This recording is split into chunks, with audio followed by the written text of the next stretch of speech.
Assalamualaikum warahmatullahi wabarakatuh. Perkenalkan, nama saya Indah Widyastuti, NIM saya 230201505004. Saya berasal dari Universitas Muhammad Suci Jember, FKIP BK. Untuk mata kuliah yang akan saya tempuh saat ini adalah mata kuliah BK Perkembangan. Untuk dosen pengampu yaitu Ibu Devi Mariatul Kiptia, SPDI MPDI. Untuk mata kuliah BK Perkembangan ini, untuk tugas UAS, saya akan membuat laporan perkembangan diri saya selama 6 bulan terakhir. Mungkin bisa dibilang selama kuliah di semester 1. Untuk yang pertama itu perkembangan fisik dan permasalahannya. Saya mengalami pertumbuhan tubuh yang stabil selama 6 bulan, meskipun begitu, ada beberapa permasalahan. Nah, sebelum saya yang namanya memasuki dunia perkuliahan atau sebelum 7 bulan yang lalu lah anggapannya, saya itu tipe orang yang gampang tidur, gampang ngantuk. Nah, setelah saya mulai masuk ke dunia perkuliahan selama 6 bulan terakhir ini, entah kenapa saya udah mulai merasakan yang namanya insomnia. Jadi saya udah mulai yang namanya itu susah tidur.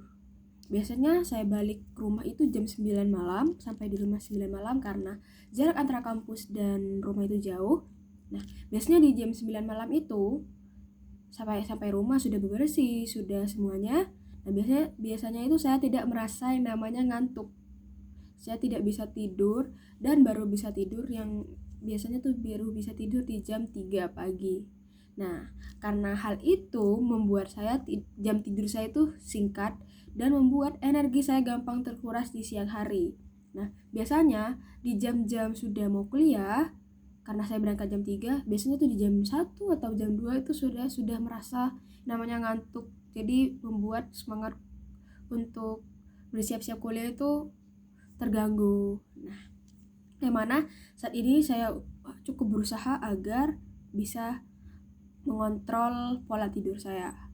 Dan untuk selanjutnya adalah perkembangan emosional dan permasalahannya. Dalam aspek emosional, saya telah mengalami peningkatan kesadaran diri dan kemampuan mengolah stres. Meski demikian, masih ada tantangan terkait kecemasan sosial di lingkungan baru. Biasanya saat saya di lingkungan baru, mungkin saya cukup takut. Contohnya saat saya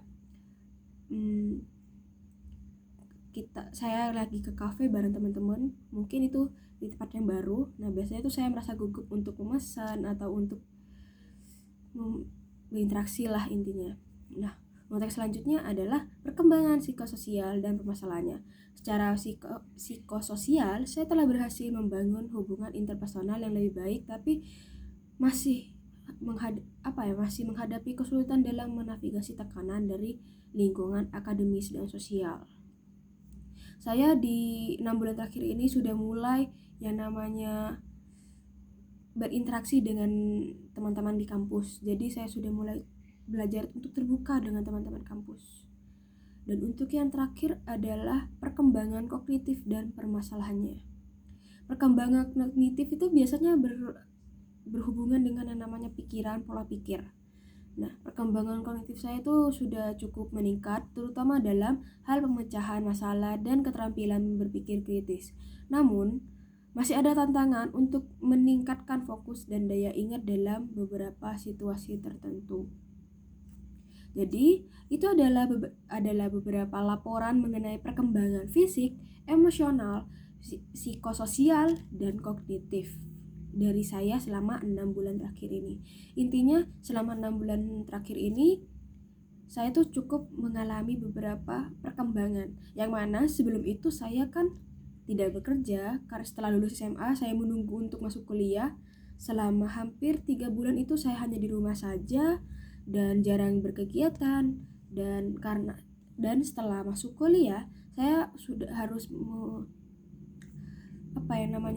beradaptasi di dunia kuliah, yang mana itu dapat mempengaruhi cara pikir saya, cara interaksi saya, juga cara menjaga emosional saya di kampus itu udah beda dari sebelum saya masuk kuliah atau 6 bulan sebelum 6 bulan itulah, 7 bulan yang lalu.